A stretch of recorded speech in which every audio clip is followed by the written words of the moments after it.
dans une nouvelle vidéo qui sera un nouveau vlog. Donc je vous prends avec moi pendant 2 semaines. Donc ma dernière semaine de vacances plus la première semaine, donc la semaine de la rentrée. Je me dis que ça va un petit peu me motiver. Je me suis pas mis de challenge particulier puisque là je sors quand même de 14 jours, 14 romans. J'ai commencé Le secret du mari de Liane Moriarty. Je vais essayer d'un petit peu le continuer, mais ce n'est pas sûr parce que j'ai un peu du mal avec l'héroïne. Je trouve ça un petit peu cliché. Je vous en ai parlé dans le dernier vlog que je l'avais commencé et c'est vrai que je trouve ça à rien cliché, alors que moi, Petit secret et grand mensonge, c'était un de mes livres préférés. J'aimerais continuer aussi La salle de bal, hein, entre parenthèses, hein, qui est une lecture commune que j'ai de nouveau faite, voilà, que je ne fais pas, hein, de nouveau. Il y a aussi Poussière d'homme que je dois terminer, ça je terminerai avec grand plaisir, mais que je vais me délecter de cette lecture. Ça fait beaucoup de choses. Les sœurs de Montmort de Jérôme Loubry qui sort le 25. Je vais le lire maintenant, enfin, aujourd'hui. Nous sommes le 23, il sort le 25. Je sais pas si je le lirai, si j'aurai terminé à temps, mais en tout cas, voilà, c'est prévu que je parle de ce livre, au moins sur Instagram et ici, du coup, pour cette rentrée littéraire. J'ai aussi prévu de lire Les Conversations de Miranda Popke, qui est aussi pour la rentrée littéraire, qui sort le 25. Là, 2 livres qui ne sont pas forcément obligatoires parce que ce sont des achats, mais si j'ai le temps, je me placerai bien ces 2 livres que j'ai lus, que j'ai achetés le premier jour de la rentrée littéraire. J'ai fait un petit craquage. Et donc, il y a le Alice Walker et il y a Mexican Gothic, mais c'est pas sûr, surtout que je sais que je vais recevoir quelques livres de la rentrée littéraire. Voilà. Et dans mes envies de lecture, il y a aussi celui-là qui a été prêté par ma petite belle-maman. J'étais censée le lire pendant le challenge et puis pour finir ça s'est pas fait. C'est La Maison des Lumières. Elle m'en a parlé enfin vraiment en disant que c'était vraiment génial. Donc voilà, je la crois et j'ai super envie de le lire. Alors je vais clôturer cette mini intro complètement chelou, hein, dans un plan un peu bizarre. Et je vous retrouve un peu plus tard pour vous parler de lecture, parce que là je promets toutes des lectures, je me promets toutes des lectures, mais encore faut-il que je le fasse. Hein. Peut-être que tout d'un coup je vais voir une vidéo de quelqu'un, ça c'est vrai, typiquement moi, je vais voir une vidéo par exemple de Floris qui parle super bien des livres, qui va vendre un livre super bien, et je vais me dire oh bah je vais lire celui-là plutôt, et tous ces livres là vont tomber à la trappe. Voilà, ça m'arrive souvent ça, hein, donc voilà. Salut, on est un petit peu plus tard, on est donc le lendemain. Alors, aujourd'hui, plein de trucs à faire, bazar, je suis toujours en vacances, mais c'est vrai que préparation de la rentrée, préparation des cours, enfin, si vous êtes prof, vous savez, fin de vacances, bah, on commence à flipper sa race. Enfin, moi, je commence en tout cas à flipper ma race et à me dire « Oh, je ne sais plus comment faire pour donner cours, j'ai tout oublié, machin, machin. » Mais je me suis lancée dans une lecture. Est-ce que je me suis lancée dans une lecture de la rentrée littéraire ? Bah non, parce que vous savez, je ne respecte pas mes deals. Et c'est vrai que j'avais commencé un livre pendant mon challenge que j'avais mis de côté. Il s'agit du secret du mari de Liane Moriarty. Je suis à la page 86 et je me tâte. Donc on a une première situation, c'est le résumé du livre. On a un homme et une femme qui vivent ensemble. Ils ont 3 filles. Et un jour, alors qu'il est parti en voyage à faire un truc comme ça, elle découvre dans ses affaires, dans le grenier, une lettre à ouvrir que quand il sera... Oui, c'est ça. Donc, n'ouvre cette lettre que si je suis mort, quoi. Et elle, bah, elle est hyper curieuse, elle se demande si elle doit l'ouvrir. Moi, je l'aurais déjà ouverte. Enfin, quoique, je sais pas. Ouais, dans le livre, je l'aurais peut-être déjà ouverte, mais si c'était mon compagnon qui avait fait une lettre à ouvrir quand je suis mort, moi, j'aurais flippé sa race et je l'aurais... Enfin, on va pas analyser, mais voilà, elle se pose la question, elle se demande qu'est-ce qu'elle doit faire. Et alors, on a un petit peu le quotidien de ces gens. La manière dont elle éduque les enfants, machin, machin. Il y a un côté très, très cliché de ces mères au foyer. Dans ce livre, la vie de mère au foyer n'est vue que par des cookies et des réunions Tupperware, comme si c'était toujours très rose, quoi. Et on a tout d'un coup, on a un chapitre suivant qui nous fait rencontrer des personnages. Tu te dis, qui sont ces gens ? Ok, on comprend, on est dans une autre histoire. Et là, on a un mari, une femme et la cousine de la femme qui ont décidé de monter une boîte ensemble. Donc ils travaillent ensemble, ils se voient assez souvent. Et là, on rencontre ces gens alors que tout d'un coup, la femme voit venir son mari et sa cousine pour dîner et ils lui disent bah en fait on est ensemble. Quoi ? Mais enfin c'est mon mari déjà de base. Mais ouais, donc ils disent ouais non on est amoureux depuis un moment, mais je te jure on n'a pas couché ensemble. le best argument qu'il faut, quoi. Et ouais, et en fait, le mari et la femme ont un enfant, quoi, Liam. Donc, oui, on s'aime, on va trouver une solution. On a même pensé qu'on pourrait vivre tous les trois ensemble. Voilà. Tout d'un coup, on a encore un troisième chapitre, on est sur encore une autre histoire, on a Rachel qui est une grand-mère. Cette grand-mère voit venir son fils avec sa femme et la grand-mère, elle est hyper épanouie en tant que grand-mère, donc elle s'occupe souvent de Jacob. Et en fait, ils annoncent qu'ils vont partir à New York alors qu'ils vivent en Australie et donc elle est complètement... déstabilisée parce que elle verra plus son fils pendant 2 ans. Ils vont partir à New York pendant 2 ans et elle est vraiment super triste, ce qui peut très bien se comprendre. Et on voit qu'elle est pas très folle de sa belle-fille. Alors, c'est assez accrocheur, c'est chouette, j'ai envie de savoir ce qui va se passer. Mais depuis le début, depuis les 3 premières pages, je trouve que tout est cliché. C'est pas très fin au niveau de la psychologie des personnages, je trouve. Il n'y a aucune finesse dans ces personnages. Et alors, je suis tombée sur un passage qui m'a vraiment déplu. Alors, parfois, il y a des livres où il y a des trucs problématiques que je ne vois pas. Voilà. Mais là, c'était tellement gros que ça m'a vraiment énervée. Donc à un moment, on explique, donc là on est dans la situation, le mari, la femme et la cousine, ils pécho ensemble, la cousine, le mari, et en fait on sait que cette cousine, à l'époque, elle était obèse. Et il y a une page, toute une page, où on nous explique qu'elle était obèse, mais qu'elle était quand même jolie, j'adore le mais, et qu'un jour, elle a décidé d'arrêter le coca et de faire le régime Wishwacter. Et tout d'un coup, elle est devenue mince et elle est devenue une beauté fatale. Mais qu'est-ce que c'est que ce gros cliché? Comment est-ce que c'est encore possible de lire un truc pareil? Donc déjà, de base, je m'explique pour ceux qui ne verraient pas le problème, de base, on nous explique que comme cette fille est obèse, ça veut dire en fait elle ne faisait que boire du coca. Enfin, je veux dire, toutes les personnes en surpoids ou obèses de la Terre sont obèses parce qu'elles boivent du coca, c'est la base. Donc elle arrête le coca, paf, elle devient mince. Est-ce que je dois encore préciser que mais elle était jolie? Enfin, je trouve ça horrible d'écrire qu'elle était obèse mais qu'elle était jolie. Enfin, il y a un mot de trop dans cette phrase. Enfin, le pire, c'est que quand elle maigrit, elle devient une beauté fatale, quoi. Ok, donc il faut être mince pour être une beauté fatale. On a bien compris. Alors, ça m'a beaucoup énervée. Je sais que certains diraient ah c'est un détail. Non, non, non, c'est pas un détail. Enfin, moi, ça m'a vraiment choquée. Ça a été écrit en 2013, mais comme dirait quelqu'un sur Instagram, parce que je me suis plainte évidemment sur Instagram, enfin, je me suis énervée. Et quelqu'un m'a dit ouais bon on est en 2013 mais on n'est pas en 1970 quoi. Bah oui je suis assez d'accord. Ça m'a énervée, ça m'a vraiment énervée. Voilà donc celui-là je vais un petit peu avancer là ce matin et puis je vais vivre ma vie. Sinon j'ai lu en DVD. Sinon hier soir j'ai profité de l'absence de mon compagnon pour me faire une soirée cinéma. Alors, parce qu'on n'a pas toujours les mêmes goûts et je pense pas que ça lui aurait plu. Enfin voilà, des films hyper romantiques, un peu dramatiques, tragiques, tout ça. Je m'étais acheté il y a quelques années un coffret de films un peu historiques, romantiques, notamment Bright Star ici, Loin de la foule déchaînée et Ma cousine Rachel. Et donc j'ai vu celui-là hier soir, qui est fait par Jane Campion, qui est la bonne... Je vais arrêter de dire bonne femme, c'est hyper péjoratif, en plus on me l'a déjà dit en commentaire. Jane Campion, c'est celle qui a fait La leçon de piano, qui est un film un peu culte. Alors, c'est un très beau film.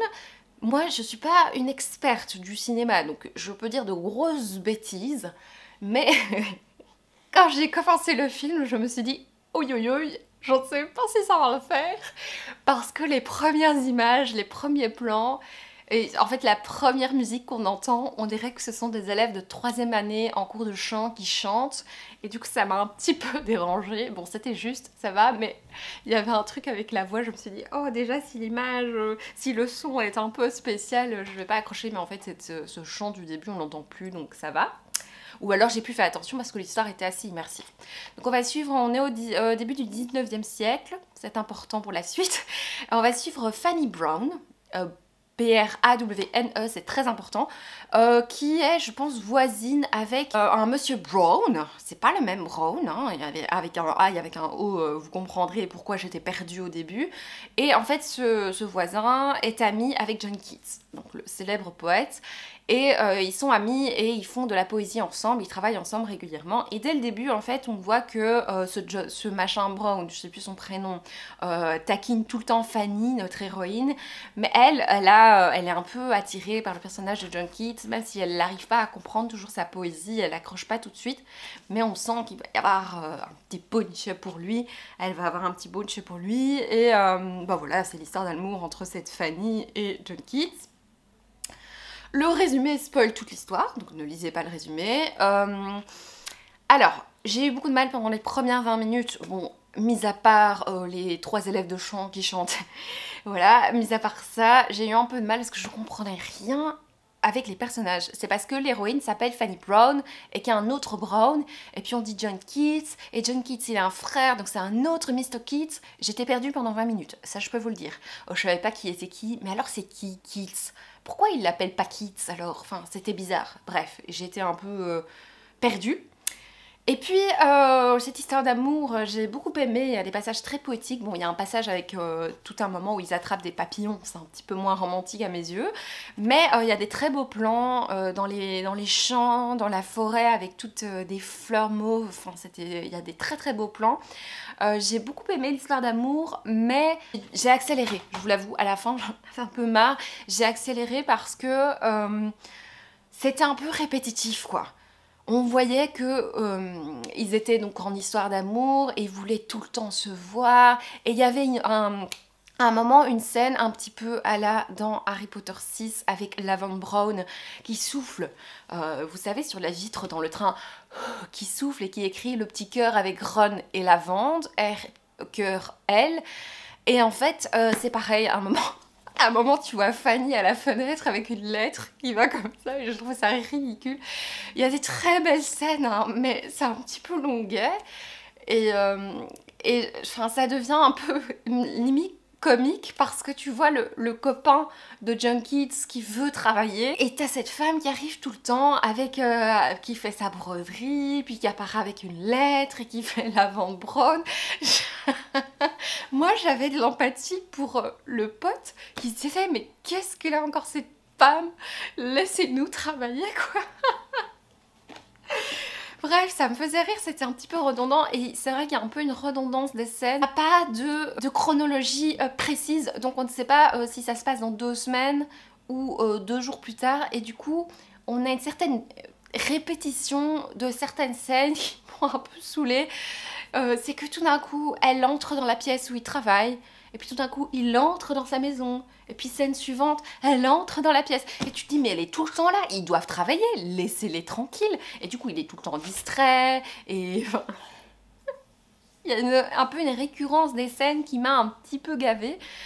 Mais sinon, oui, non, c'est un très beau film. Et encore dernière chose, je suis hyper chiante. Il y a des choses dans l'esthétique, parfois c'était magnifique. Et à d'autres moments, je me suis dit, mais est-ce qu'on utilisait ce type de tissu à l'époque? Des tissus hyper brillants comme ça, on dirait pas de la soie, mais une espèce de faux, du toc quoi. Il y a parfois des tissus comme ça qui me semblaient pas réalistes, qui me semblaient un peu anachroniques. Et il y a un moment, la coiffure de l'héroïne, on dirait qu'elle a donc son chignon, et tout d'un coup elle a 2 mèches comme ça qui pendent, et on dirait qu'elle a fait un dégradé des années 50 quoi. Sauf qu'on est au début du 19e siècle. Donc voilà, il y a des trucs parfois dans les costumes que je trouvais bizarres. Alors je n'ai pas vécu au 19e siècle, donc en fait peut-être que je me trompe et que je dis n'importe quoi. Mais parfois ça m'arrive dans certains films de remarquer que les tissus sont très cheap et sont très déguisements qu'on achète au magasin du coin quoi. Sinon c'est une belle histoire hein, mais il y a plusieurs trucs qui m'ont un peu saoulée. Ça devient parfois tragicomique et je pense pas que c'est volontaire. Voilà, parfois j'ai ri et c'était pas volontaire je pense. Je vais pas le retenir très très longtemps ce film, mais j'en ai rêvé. J'ai rêvé de John Keats, écoutez, comme ça vous savez tout, et il est très séduisant. Il est très séduisant, un poète un peu déchiré, fou d'amour, ouais, très romantique. Franchement, il était très séduisant. Écoutez, je vais vous laisser, ça fait 3 plombes que je parle et je vais vous faire de gros bisous, je sais pas, en plein vlog de nouveau. Je vous reprends un peu plus tard. J'ai avancé, je me suis dit, bah voilà, je vais voir jusqu'à la page 100 si ça se passe bien. J'accroche, hein, j'accroche à la lecture, j'accroche à ce qui se passe. Mais là, je suis à page 108. Pile au moment où je me disais, oh, bah, je vais quand même continuer. Là, je pense que je vais abandonner. Parce qu'à ce moment, quand même, ça spoil pas vraiment. On est page 108, mais il s'est encore rien passé. En fait, à la page 108, elle se demande... parce que c'est vrai qu'ils n'ont pas une relation sexuelle épanouissante. En tout cas, elles se sont pas épanouies par leur relation sexuelle, par leur vie sexuelle. Et elles se posent des questions. Voilà.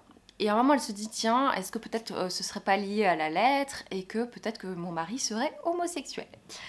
Et pendant une page, elle nous explique tout ce qui pourrait faire le pour et les contre que son mari serait homosexuel. Et quand même, on a ces pépites.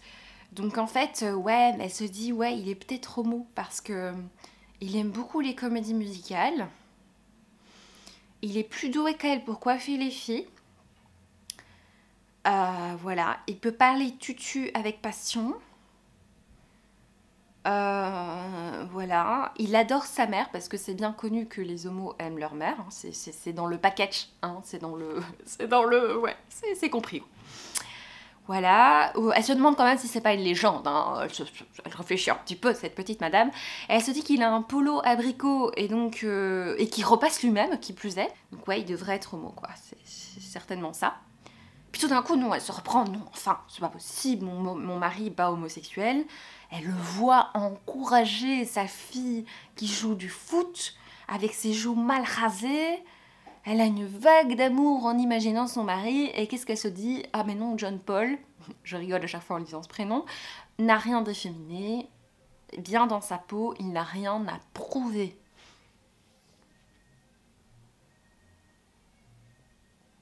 Une petite musique d'accordéon là, et je pense qu'elle convient parfaitement à cette situation. Je crois que ce livre et moi, on va se dire adieu. Voilà, hein, ça m'énerve. En fait, adieu, salut. Voilà, j'ai envie de savoir pour cette lettre, donc je vais peut-être embêter Laura et qu'elle me dise la réponse. Salut. Je vous retrouve un petit peu plus tard et en fait, comment dire, j'ai des choses à vous raconter. Donc on est quelques heures plus tard et en fait, en rentrant d'une petite sortie, j'ai décidé de déglinguer ce livre, donc c'est-à-dire de le lire un peu, pas très attentivement parce que je voulais simplement savoir ce qu'il y avait dans cette lettre. J'ai lu la lettre, voilà, et en fait j'ai lu un peu en accéléré, donc parce que je voulais vraiment savoir ce qui se passait. Je pense vraiment que ce sera une des pires notes que je mettrai sur Livre Addict. Je pense que ce sera aussi, je crois, un 9 comme le Pacte d'Emma. Parce que clairement, ça n'en reste pas moins une lecture hyper cliché. Il y a des choses chouettes, hein, mais c'est tellement tout le temps dans le cliché. J'ai revu, malgré ma lecture rapide, j'ai revu des passages un peu carrément grossophobes, voilà, qui m'ont vraiment dérangée. C'est hyper extravagant, c'est pas du tout crédible. J'ai lu partout que la psychologie des personnages était géniale, mais franchement, moi je la trouve vraiment nulle. Il y a des trucs que je ne comprends pas. Ce sera vraiment pas une bonne lecture. Les révélations, ouais, d'accord, pourquoi pas, mais c'est trop extravagant, c'est trop. Et puis cette fin. Voilà, vraiment un gros. Voilà. Alors, sinon. Juste genre 100 minutes après avoir dit à Laetitia, si tu passes par là, je te fais de gros bisous, que j'étais en no-buy de livres, 5 minutes après, j'ai acheté une Oyabella. Donc je n'ai pas acheté de livre, hein, mais bon, on voit bien ce qui se passe dans ma tête quand je suis en no-buy de livres. Pourquoi? Parce que j'aime beaucoup les Oyas, j'en ai 5-6 de sortes différentes à la maison et je me rends compte que c'est vraiment des plantes qui me plaisent bien.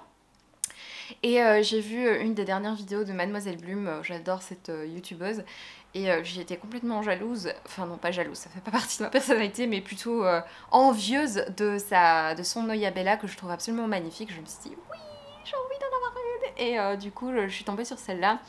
Et j'ai hâte qu'elle devienne très très grande. Franchement j'aime bien. Je vais la rempoter dans un autre pot parce que dans un autre cache-pot avec un autre pot parce que j'aime pas du tout ce style de pot.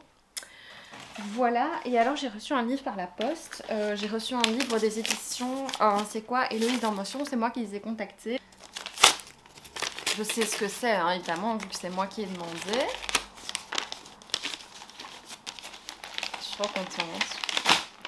Donc c'est le livre Tout ce que dit Manon est vrai. Donc je l'ai demandé parce que c'est une autrice que j'ai envie de découvrir en adulte, en littérature adulte. Et c'est un livre qui sort le 19 août, donc il est déjà sorti. Et donc je vais essayer de le lire cette semaine pour vous faire la vidéo rentrée littéraire. Si ça se trouve, je vais prendre tellement de temps pour lire tous ces livres de la rentrée littéraire que je vais... Oui, j'ai perdu du temps moi avec ce truc là. Et je vais prendre tellement de temps que je vais la publier mi-octobre. Je vais essayer de lire ça dans les temps et pas dans les temps. Quelle blague de merde. Voilà, et donc je vais vous laisser. Je suis un petit peu énervée d'avoir lu ce livre. Ah mon dieu, mais... Pouh.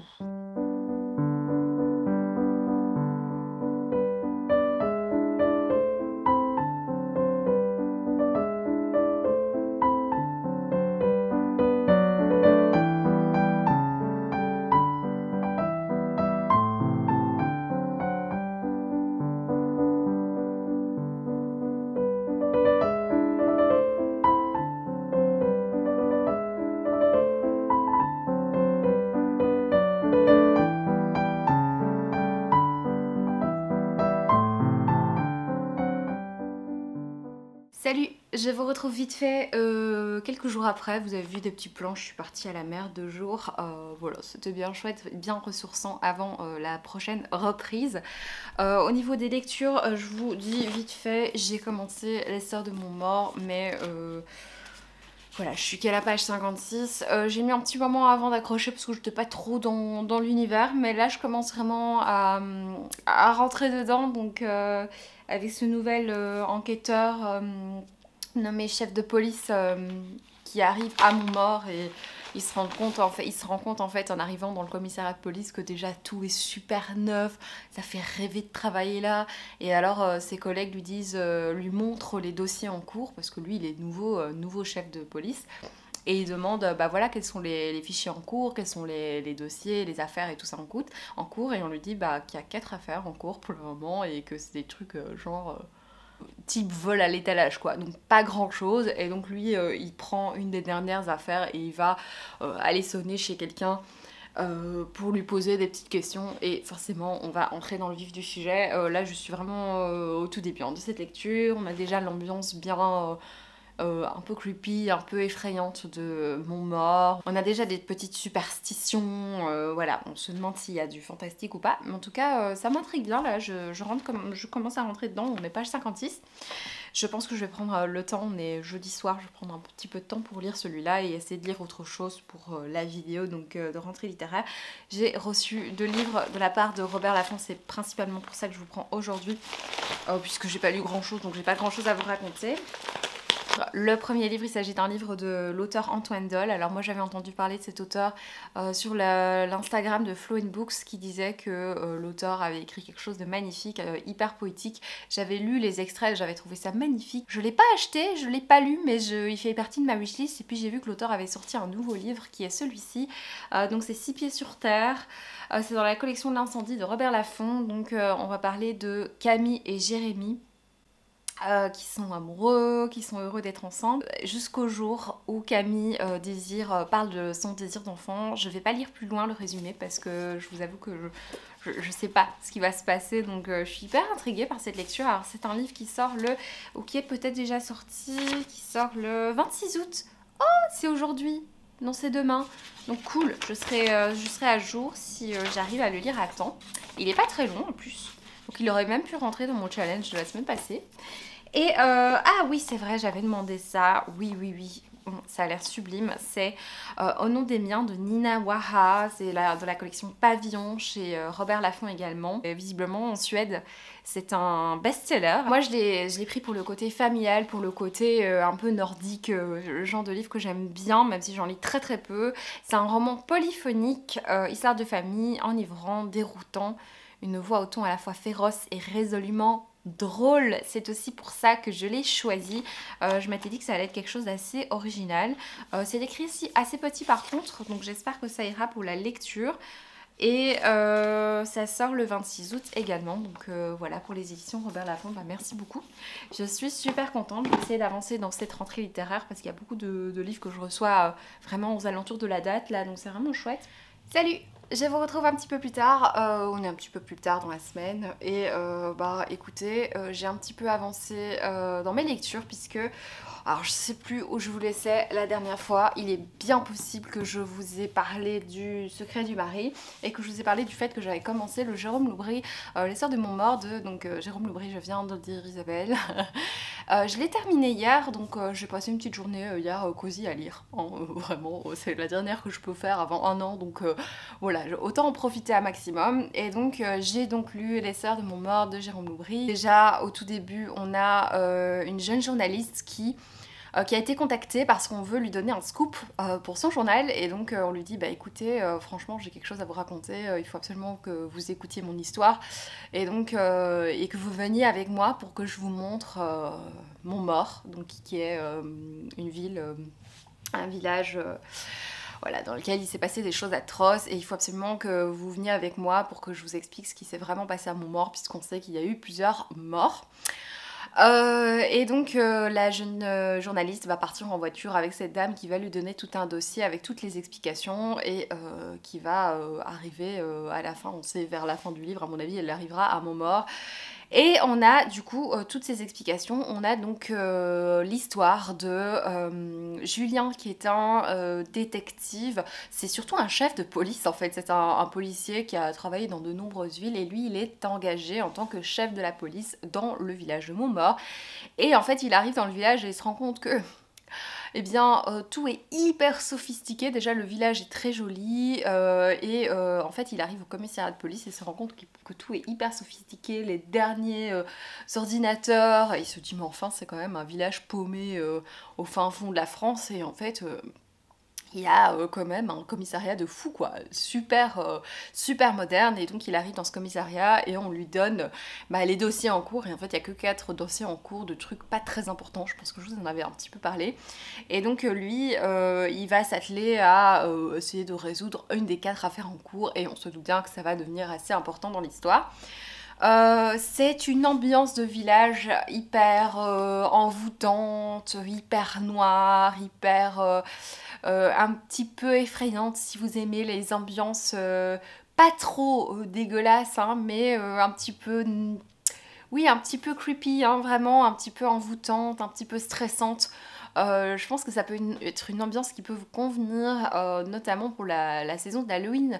C'est pas un thriller extrêmement glauque, dans mon échelle de glauque, je vais pas le mettre très haut, même s'il y a quelques passages que je retiens bien, qui sont un petit peu glauques. Donc c'est vrai que si vous vous dites, ok, c'est pas glauque du tout, vous allez peut-être être dégoûté par certaines choses, mais sinon, par rapport à d'autres livres, par rapport à Franck Tillier par exemple, c'est très très soft.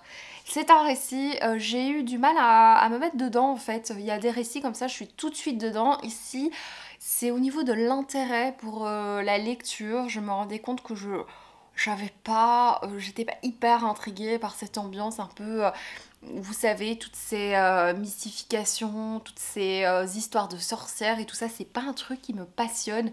Quand on parle de village dans lequel il y a eu des massacres de sorcières et que il y a encore ces massacres qui hantent le village et que tout le monde y pense encore, et bien c'est pas le genre de truc que j'aime bien et qui m'intéresse forcément en littérature. Moi j'aime beaucoup le côté réaliste en thriller. Puis voilà, je suis rentrée dans le rythme, c'est vrai qu'aussi le style était particulier. Au début je me suis dit tiens, j'avais oublié que Jérôme Loubry écrivait comme ça, je trouvais que j'avais un souvenir d'une meilleure plume, ça s'arrange par la suite. En fait, le livre, j'ai fini par vraiment m'accrocher à l'histoire et j'ai adoré la fin. Vraiment, c'est une très très très bonne fin de thriller, c'est très très bien.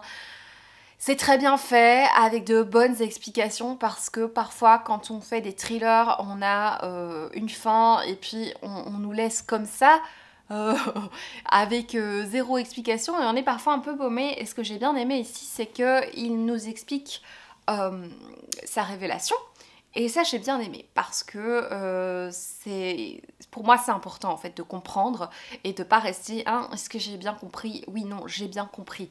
Et si j'étais vraiment contente de ça et que la fin est vraiment extra, mais c'est vrai que comme j'ai mis pas mal de temps à rentrer dans cette histoire et que j'ai eu personnellement du mal avec toutes ces histoires de mythes et tout ça, de sorcières, toutes les... Ouais c'est ça, les meurtres au début, on a ce Jean-Louis là qui va tuer tous des moutons, on sait pas, on dirait qu'il est possédé, on veut savoir ce qui s'est passé, et comme c'était pas hyper réaliste, j'avais un peu du mal, voilà.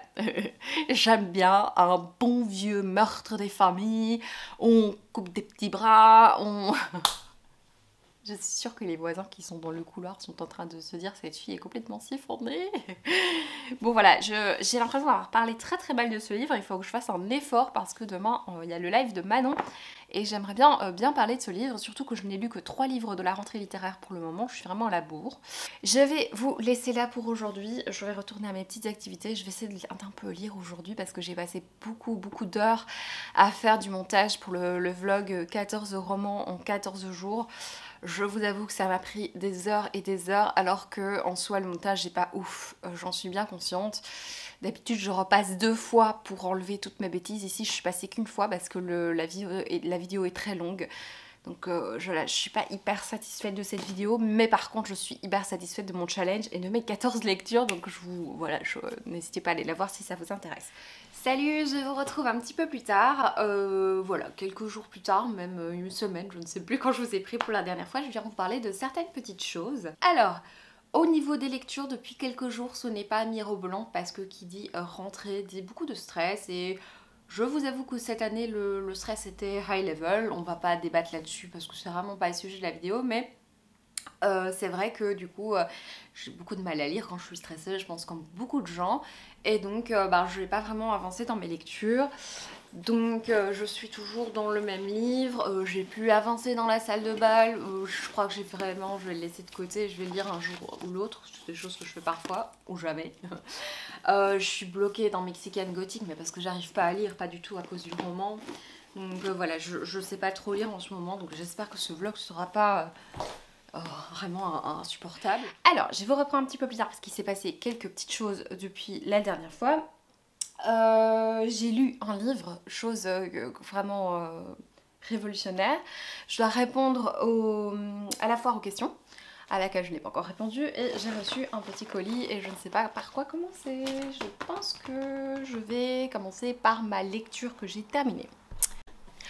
Donc j'ai lu, j'ai mis de côté en fait American Gothic parce que je sais pas trop, enfin ça avançait assez lentement, j'avais besoin d'un truc un peu plus rythmé et donc j'ai commencé et terminé, j'ai profité du fait que j'avais un jour de congé, la fille est à peine de rentrer qu'elle a déjà un jour de congé, donc c'est pas un vrai congé mais bon bref, j'ai profité d'avoir un petit peu de temps pour lire Tout ce que Manon dit est vrai de Manon Fergeton qui va nous parler de... Manon, qui a 16-17 ans, qui est une jeune fille pleine d'ambition et qui rêve d'écrire une bande dessinée. Donc voilà, elle rêve de publier une bande dessinée et elle va l'envoyer à un éditeur.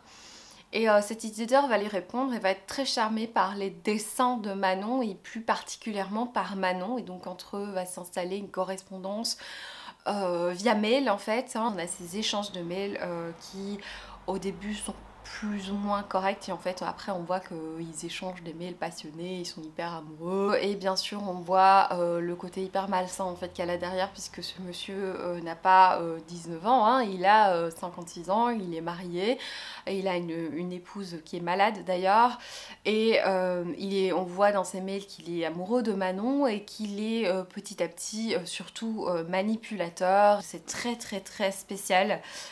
J'ai trouvé ce récit vraiment très réussi. Je l'ai lu presque d'une traite. Je l'ai trouvé très réussi parce que l'autrice a utilisé le tu et ici c'était particulièrement efficace parce qu'on a une alternance de points de vue. On a la mère qui s'exprime en tu, donc il parle à chaque fois à Manon en fait. Les personnages s'expriment en disant tu, en parlant de Manon. On a la mère, on a le Gérald, donc pas Gérald de Rivire, hein, malheureusement. C'est un ignoble personnage qui... voilà, on a son point de vue à lui lui aussi, qui est pas facile à lire d'ailleurs. On a le point de vue de son épouse, on a le point de vue du frère, de la meilleure amie, voilà, on a le point de vue de pas mal de personnages. Et j'ai trouvé ça très riche au niveau de la narration, j'ai trouvé ça aussi extrêmement bien fait parce qu'on voit... non seulement on voit le côté manipulateur de ce personnage qui pourrait au tout début sembler un petit peu attachant, mais déjà quand on voit l'âge qu'il a, il est plus du tout attachant, enfin vous voyez ce que je veux dire. Il a quoi, s'il avait 20 ans, peut-être qu'au début ce serait attachant, et en fait quand on voit la transformation en fait des propos du personnage, on voit en fait ses réactions un peu virulentes, on voit cette manipulation, on voit le côté très très malsain des confidences que Manon va lui donner, et il va utiliser ces confidences contre elle et non pas l'aider. Enfin, vraiment, en fait, il ne l'aide absolument pas, il la met sous son emprise, il veut la garder pour lui, et c'est vraiment très très malsain, c'est pas facile à lire ces mails qu'il s'envoie, parce qu'on voit la forte naïveté du personnage principal de cette Manon, et en même temps bah, elle a 16-17 ans, et elle est pas armée pour se rendre compte que ce mec est un peu chelou et que c'est pas normal, et donc elle est contre sa mère, elle se révolte contre sa mère, et c'est pas facile à lire parce que nous, enfin moi en lisant ma lecture j'étais à fond du côté de la mère forcément, et il y avait ce côté j'avais envie de la baffer la jeune fille par moments parce qu'elle me semblait insupportable avec sa mère, mais en même temps tu la comprends parfaitement parce qu'elle est très innocente, elle a 16-17 ans, et en même temps elle a une certaine maturité pour certaines choses, alors que pour cette relation elle est totalement aveuglée, et donc c'est pas facile à lire parce qu'on a envie de l'aider cette petite Manon, et en même temps on a envie de la secouer et de lui dire mais lis un peu ce qu'il t'envoie, est-ce que tu te rends pas compte que qu'il y a un problème. Et vraiment c'est pas facile à lire. Il n'y a pas seulement ce côté là, je voulais quand même vous prévenir, on parle à un moment d'une blessure, d'un... comment dire, d'un traumatisme qu'a vécu Manon.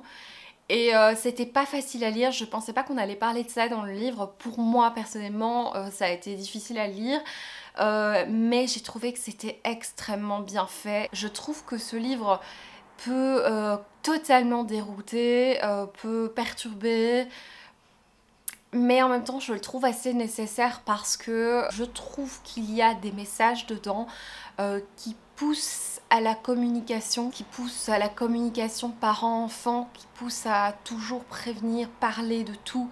Oui c'est ça, le dialogue, qui pousse au dialogue et à l'ouverture de parole. Enfin vraiment j'ai trouvé qu'il y avait des très beaux messages qui étaient cachés dans ce livre, et c'est pour ça qu'il est nécessaire, mais c'est vrai qu'il y a certains sujets qui sont très sensibles. Plusieurs personnes m'ont demandé « Ah, c'est autobiographique ?» J'ai entendu, oui, en effet, qu'il y a quelque chose du témoignage, mais j'ai pas envie d'aller me renseigner parce que je trouve que même si on nous dévoile des choses très intimes, j'ai pas envie d'aller chercher qu'est-ce que Manon Fargeton a vraiment vécu, ou qu'est-ce que une personne qu'elle connaît a pu vraiment vivre, parce que je trouve ça tellement intime qu'en fait je prends ce texte, je me dis qu'en effet ça sonne très juste, très vrai, c'est très fin, ça sonne très juste, mais en même temps j'ai pas envie de savoir ce qu'elle a vraiment vécu parce que je trouve ça tellement intime en fait. Voilà. Je vais ouvrir le colis et puis je vais répondre à la fois aux questions. Et du coup là je sais pas quoi lire en fait, je suis un peu perdue. Alors, je pense savoir ce que c'est ce colis parce que j'attends pas mal de choses. Même si c'est possible. Ah mais non. Oui, je sais ce que c'est. Trop trop bien. C'est mon colis de Olga Valeska. Alors ça va être la première. Waouh. Oh non, j'ai perdu sa tête. Oh non, j'ai un décapité. Vous allez me dire, mais de quoi elle parle? Alors la première créatrice du mois, je vous en parle, c'est Olga Valeska. Alors j'avais déjà voulu craquer plusieurs fois sur sa boutique, et je l'avais jamais fait parce que c'est assez cher. Et je me suis dit, voilà, le mois de mon anniversaire, je vais en profiter. Alors j'ai reçu un petit thé, petite tisane, que je trouve très jolie. J'ai reçu, parce que ça je n'ai pas commandé, un petit cœur en bois vraiment très très très joli. Je trouve ça très beau. Est-ce que c'est du bois?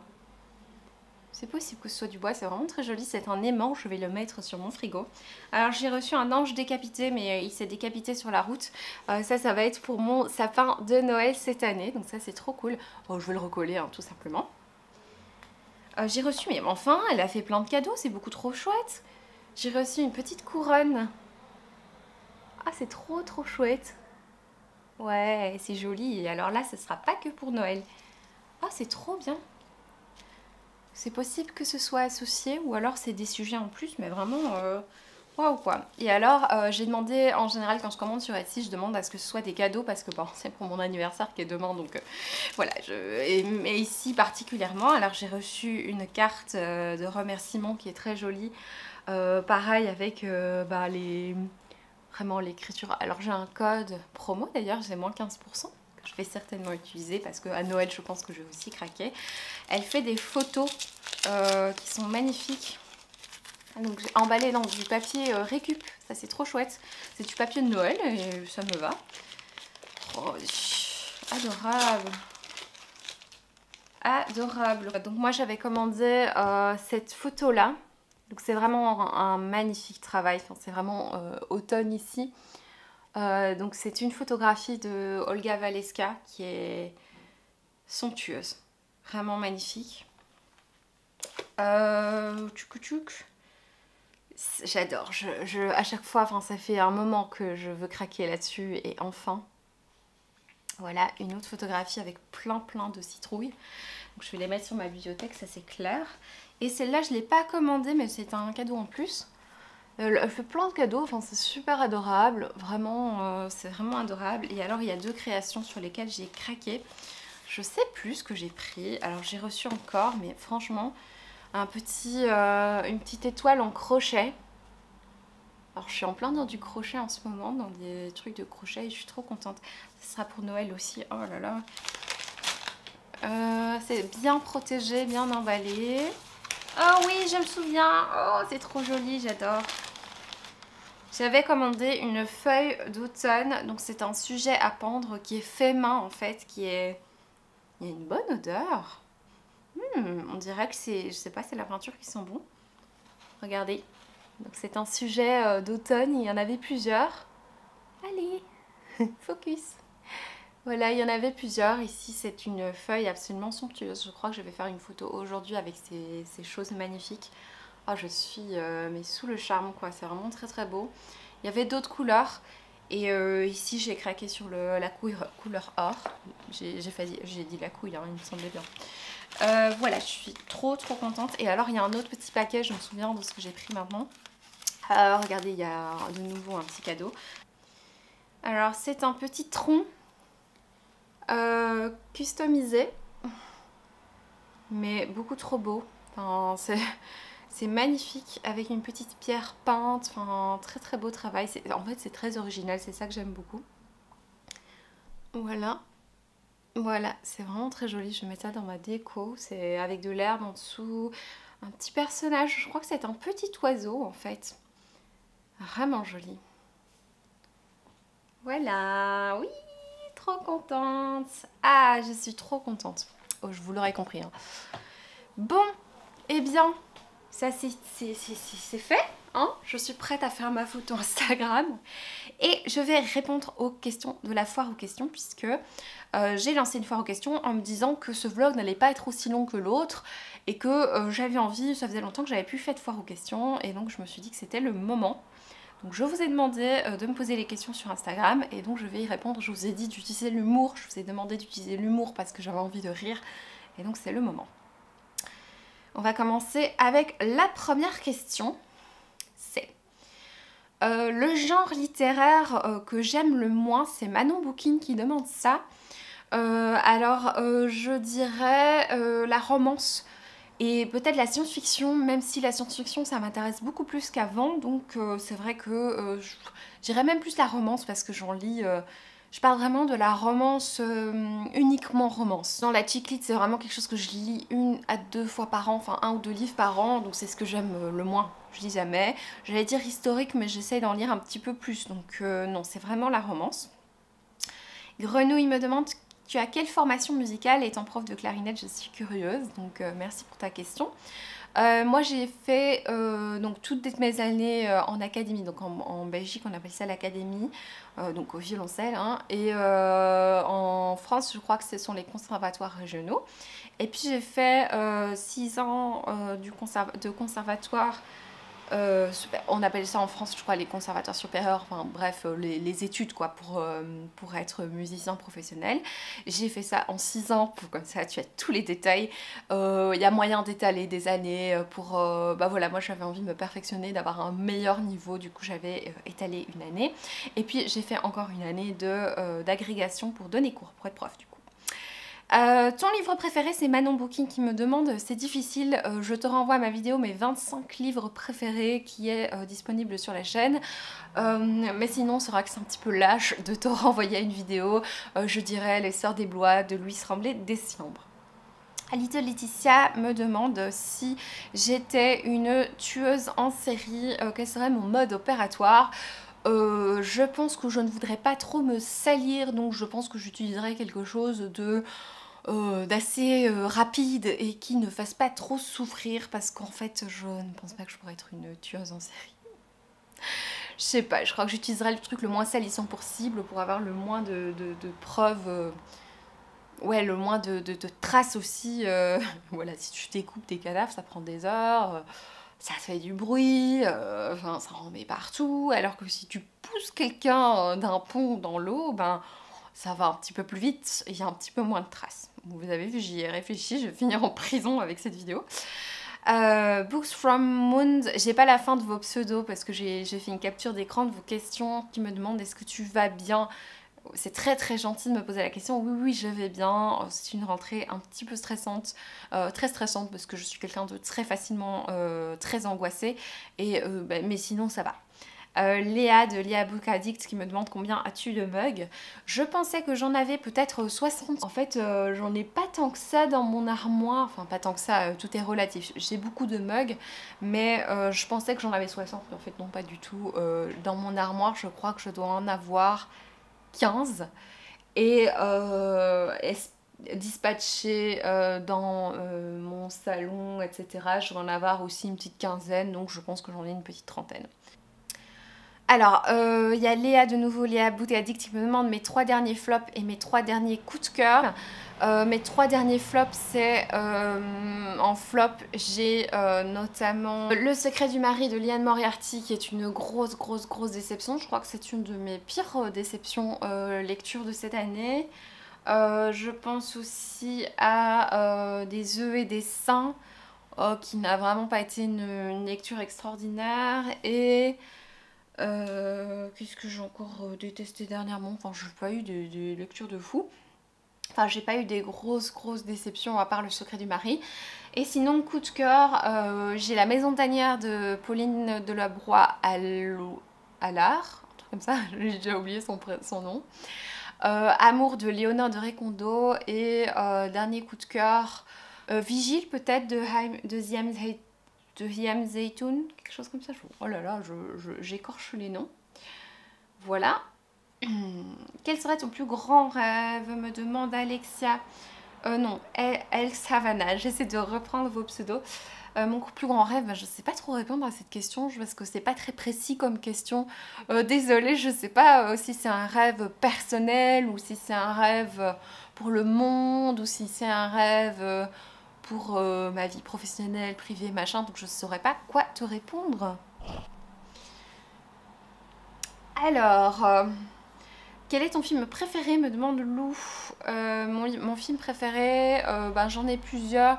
À chaque fois, je dois beaucoup réfléchir. J'aime beaucoup La Jeune Fille à la Perle, qui est un de mes films préférés parce que j'adore cette histoire, j'adore les acteurs, j'adore le visuel, le choix des couleurs. La musique d'Alexandre Desplat ici est très bien, même si je suis pas toujours fan du compositeur, mais là pour le coup la musique est vraiment chouette. J'adore l'atmosphère. Franchement, j'adore ce film. Sinon, Le Seigneur des Anneaux. Sinon, bah, les classiques, hein, Harry Potter 3, Harry Potter 4, qui sont, je pense, mes préférés d'Harry Potter, parce que je pense que 5 et 6 sont ratés. Voilà, ça c'est mon opinion. Sinon, j'aime beaucoup le film Charlotte Grey, que j'ai déjà regardé 6 à 8 fois. Orgueil et préjugés, ben, ça c'est plus des classiques. Voilà, il y a beaucoup de films que j'aime beaucoup. The Danish Girl aussi, qui est un film que j'adore. The Imitation Game. Voilà. Alors, mes petites lectures qui me demandent mon livre préféré, mon thé préféré, ma plante préférée, mon marque-page préféré. Je pense que je vais devoir bouger pour répondre à cette question. Mon livre préféré, ben, je pense qu'on va avoir déjà répondu à cette question. Mon thé préféré actuellement, ben, soit le Milky Oolong, soit le Good Morning de Comptoir Florian. Oui, je crois que c'est Comptoir Florian. Ma plante préférée, je sais pas trop. En ce moment, je suis assez fan de celle-là parce elle pousse bien. Elle est heureuse, et même si j'ai une attaque de trips, j'ai réussi à la sauver. Mon marque-page préféré, je vais aller chercher. J'en ai 2 de marque-page préférés, enfin j'en ai plus, hein. J'en ai une flopée un jour, il faudrait que je vous montre ma collection. Je crois que c'est ce genre de truc que je pourrais faire dans les vlogmas, vous savez, je vous prends une semaine au mois de décembre. Je pourrais faire une semaine avec les mugs, je les ai fait l'année passée, mais cette année je pourrais vous montrer les marque-pages. Mes marque-pages préférés, c'est certainement ceux de Anya Martinen. J'en ai beaucoup que j'adore, hein, mais je pense que là, pour le moment, en tout cas, mon coup de cœur va chez Anya Martinen, qui est une créatrice que j'aime particulièrement. Je vous en ai déjà quand même pas mal parlé sur la chaîne. Est-ce que tu peux un peu te faire focus? Non, voilà, donc ce sont ces marque-pages. Celui-ci, bah, il y a un hérisson et tout ça, c'est une bibliothèque.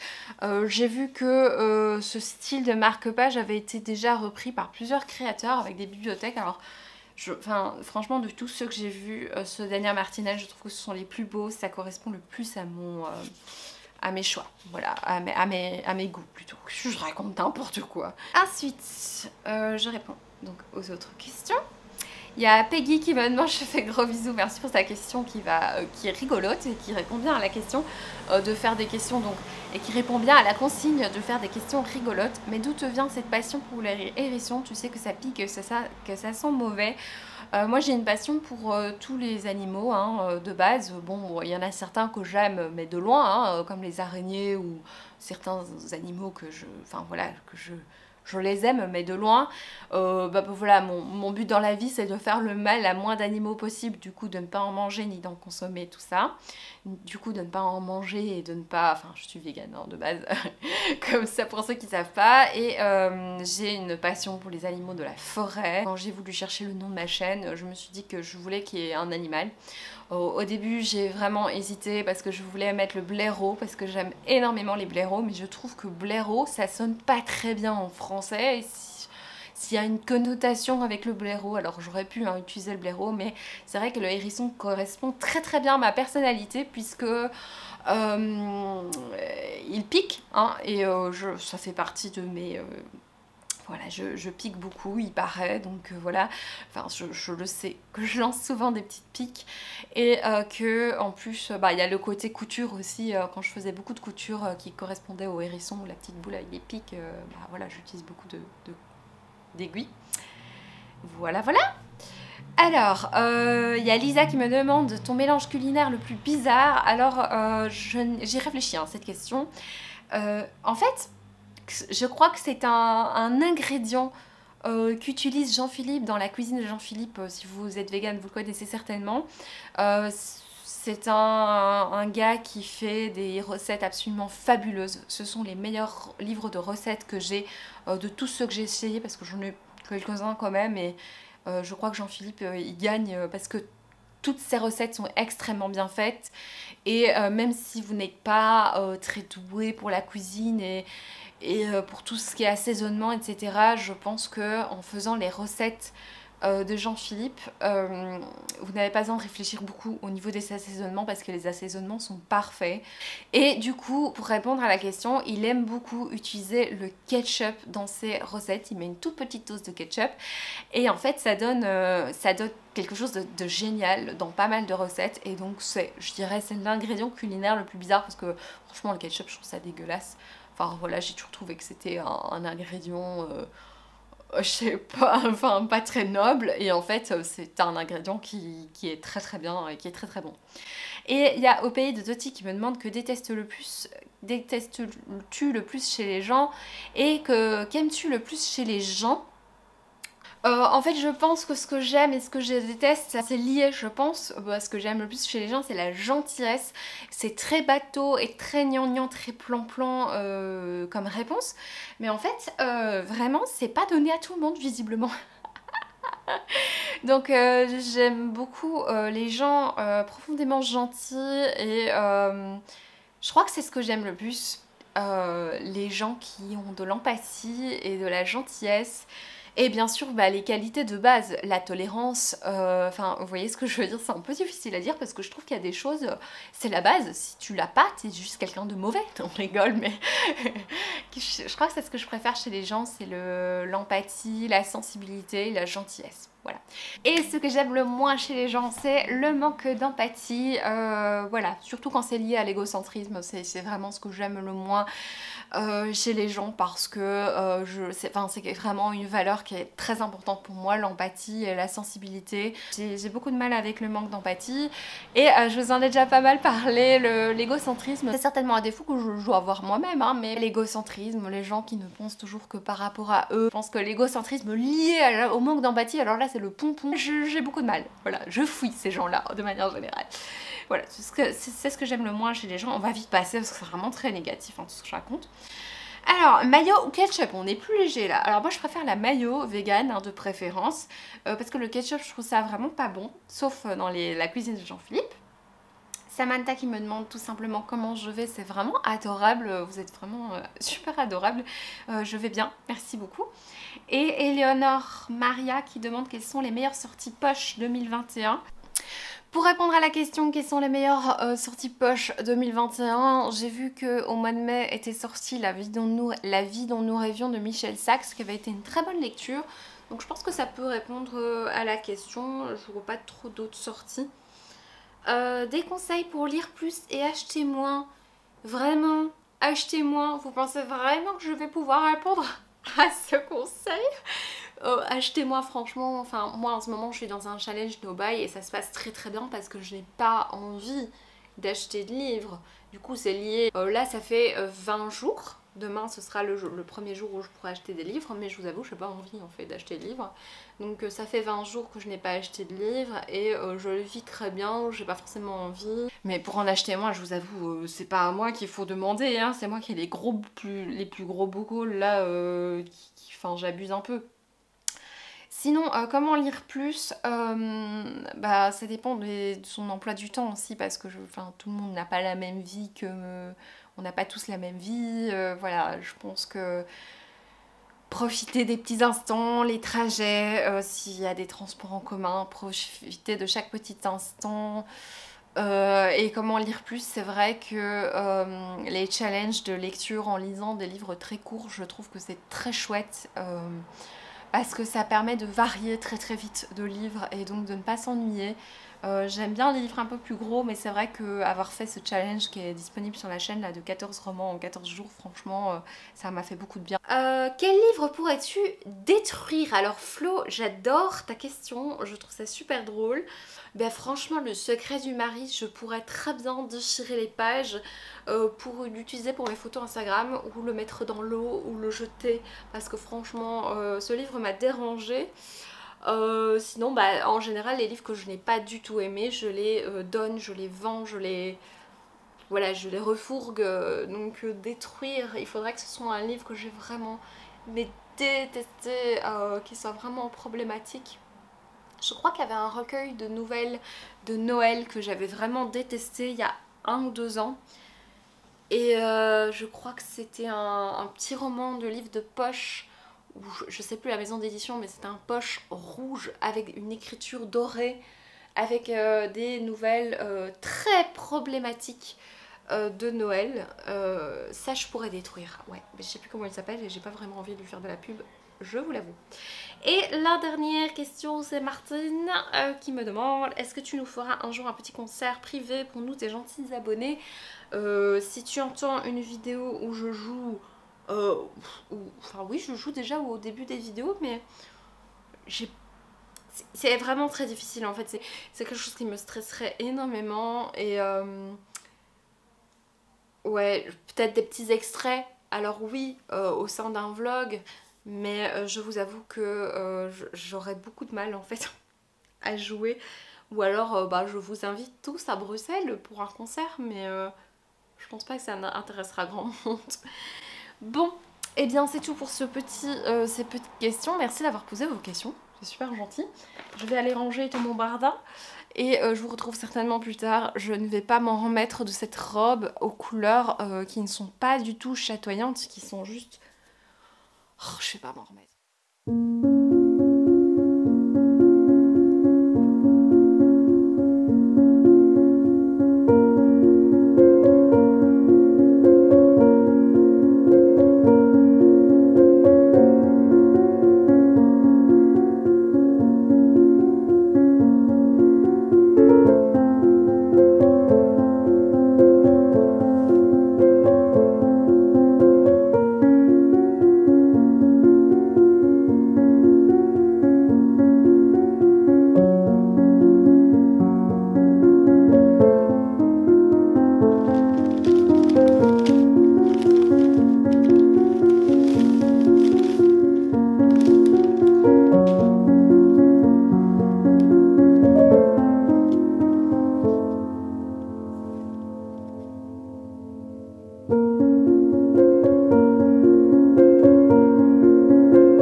Un petit peu plus tard pour doucement et sûrement clôturer ce vlog. J'ai quelques petites choses à vous raconter, mais je pense qu'on va s'arrêter là pour aujourd'hui, pour ce vlog-ci en tout cas. Je vous avoue que je suis un petit peu frustrée dans ce vlog, déjà je ne sais plus parler, parce que cette fois-ci il n'y avait pas vraiment de fil conducteur. Alors ça m'est déjà arrivé pas mal de vous publier des vlogs sans fil conducteur, mais en fait je me rends compte que ça m'embête de plus en plus. J'ai vraiment besoin qu'il y ait quelque chose, un challenge ou ne fût-ce qu'un thème commun à tout le vlog. Et ici, comme je n'ai pas lu beaucoup, comme je n'avais pas de challenge ni quoi que ce soit, j'avais pas tellement envie de vlogger pour vous raconter ma vie qui n'est vraiment pas passionnante pour vous. Donc voilà, si je lis pas, le vlog n'avance pas, donc il y a un peu un côté frustrant en ce moment avec ce vlog. Je vous parle un tout petit peu de petites choses. J'ai vu dernièrement, en plus je vais parler de films, j'ai vu l'adaptation au cinéma de Emma, donc de Emma de Jane Austen, qui est une adaptation, c'est la 3e adaptation que je vois. J'avais vu l'adaptation BBC, je me souviens, il me semble que j'aimais bien, mais je n'ai pas plus de souvenirs que ça. J'ai vu l'adaptation en film, qui était pas mal du tout, et ici en fait j'ai détesté. C'est avec l'actrice qui joue The Queen Gambit, qui pour le coup dans The Queen Gambit elle est extraordinaire. Elle joue aussi dans Split, enfin voilà, c'est une actrice que j'aime beaucoup, mais je me rends compte que dans le rôle d'Emma ça lui allait pas du tout, parce que déjà je trouvais qu'elle râlait tout le temps, vraiment, elle tirait la tronche tout le temps. Elle avait une attitude qui ne correspondait pas vraiment au personnage d'Emma, qui est assez généreux et qui est bienveillant. En tout cas, j'ai toujours ressenti ça. C'est vrai que j'ai pas lu le roman, c'est vrai, donc peut-être que dans le roman elle est chiante. Mais en tout cas, dans les 2 adaptations que j'ai pu voir, c'est quand même quelqu'un d'assez généreux et de gentil. Et ici, elle a toujours cette attitude dédaigneuse et moqueuse des autres personnages. Et puis, je trouve qu'elle a très peu de... C'est mon avis tout à fait personnel, mais je trouve qu'elle a peu de charisme dans ce rôle-là, parce que c'est une actrice extrêmement belle, extrêmement talentueuse, mais pour le coup, dans ce rôle d'Emma, je trouve que ça manquait vraiment de charme. Et de tous les personnages en fait, vraiment. Je trouvais qu'il y avait quelque chose de très saccadé dans les mouvements, je sais pas, on montre tout le temps des scènes où elle est assise toute droite, voilà, comme une dame à l'époque, toute droite, puis d'un coup elle se lève très vite, et il y a tous des jeux de mouvements qui je trouve sont très saccadés et très... je m'exprime très mal, j'ai l'impression, mais vraiment, j'ai vraiment ressenti quelque chose de très décousu dans le film.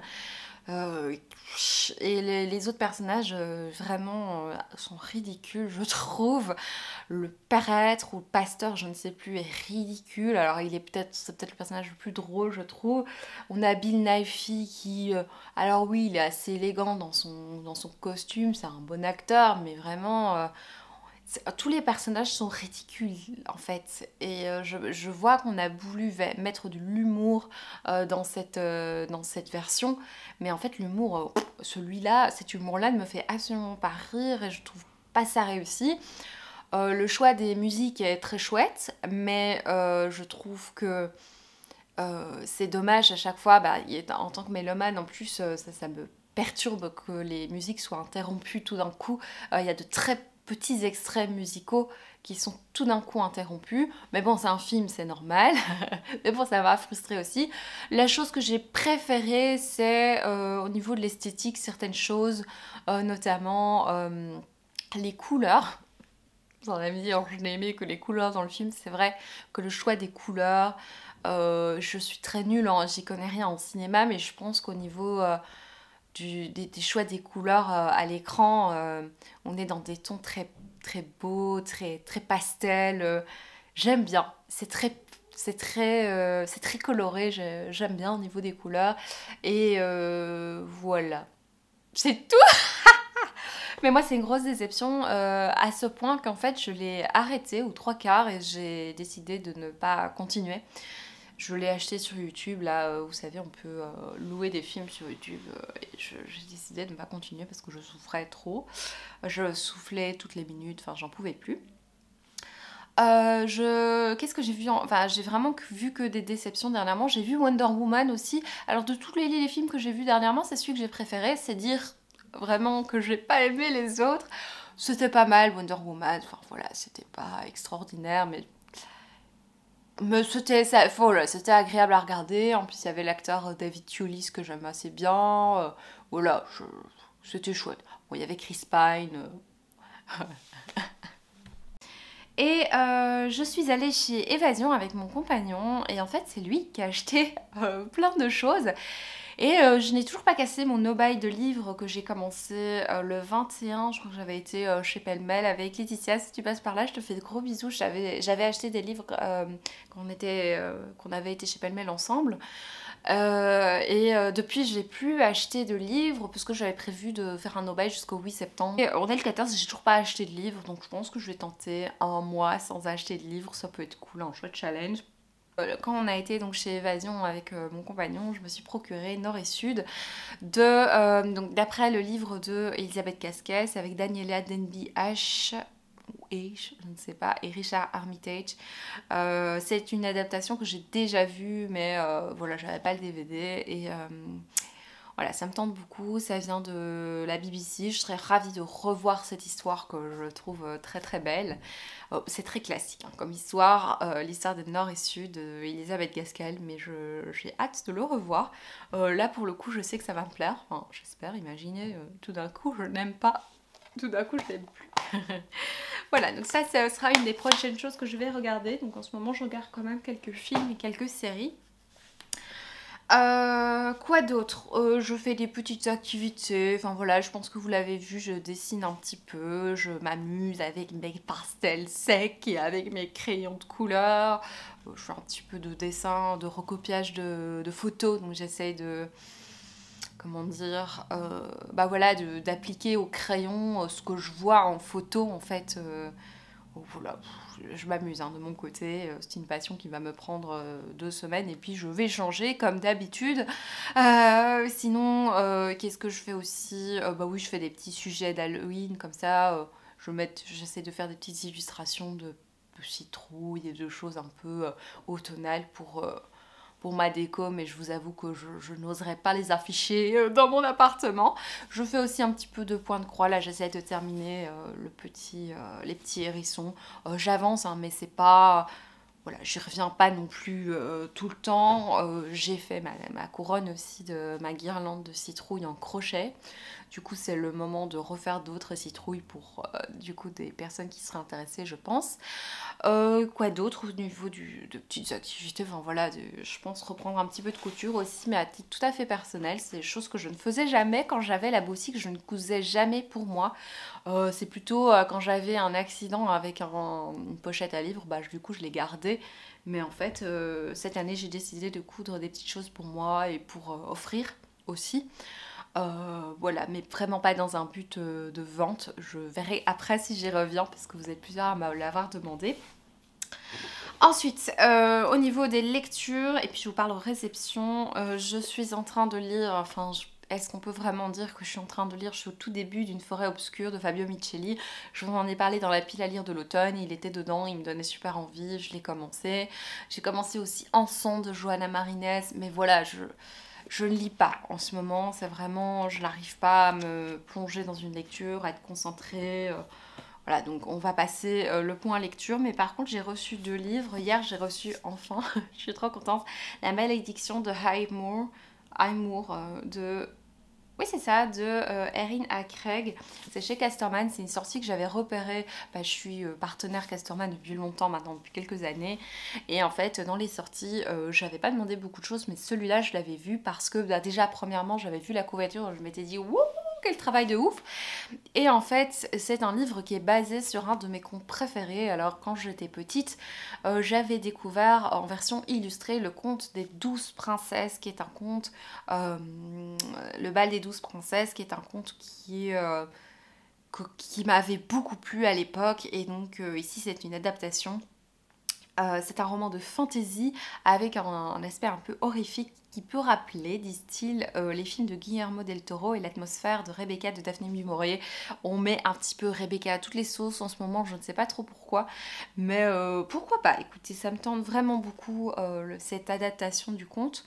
12 sœurs s'en aller au bal, enfin vraiment, je suis vraiment très contente. Alors moi, j'ai pas eu la chance, je sais pas trop pourquoi, de recevoir les goodies parce que je sais qu'il y a quelques youtubeurs qui ont reçu une box avec une bougie et un masque vénitien. Bon voilà, je vais me contenter de mon exemplaire qui est magnifique et qui me tente énormément.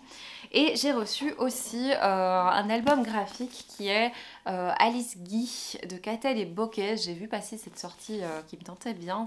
C'est en gros la biographie de la première réalisatrice dans l'histoire du cinéma. Voilà, ça me donne super envie, je vous avoue. J'ai très peu lu moi cette collection de Casterman, donc j'ai hâte de découvrir ça. Ce sont des dessins en noir et blanc. Il y a un petit côté manga sur les bords, mais c'est vraiment parce que c'est noir et blanc, parce que c'est pas du tout dans la tradition manga. Mais j'aime bien, franchement j'aime beaucoup. Donc voilà, est-ce que j'ai encore des choses à vous dire? Bah non, j'ai plus rien à vous dire. On n'a plus rien à se dire. Bon. Je pense que je vous ai montré la créatrice du mois, c'était Olga Valeska. Je pense que je vous ai parlé de tout et donc ce sera l'heure pour moi de clôturer ce vlog. Merci de tout cœur de l'avoir regardé. Je vais essayer d'en lancer un prochainement avec un petit challenge parce que sinon je pense que ça va me décourager. J'espère vraiment que vous allez bien, que si vous avez fait une rentrée en septembre, qu'elle s'est bien passée. Je vous remercie vraiment d'avoir regardé cette vidéo. Je vous fais de gros bisous et je vous dis à bientôt. Ciao!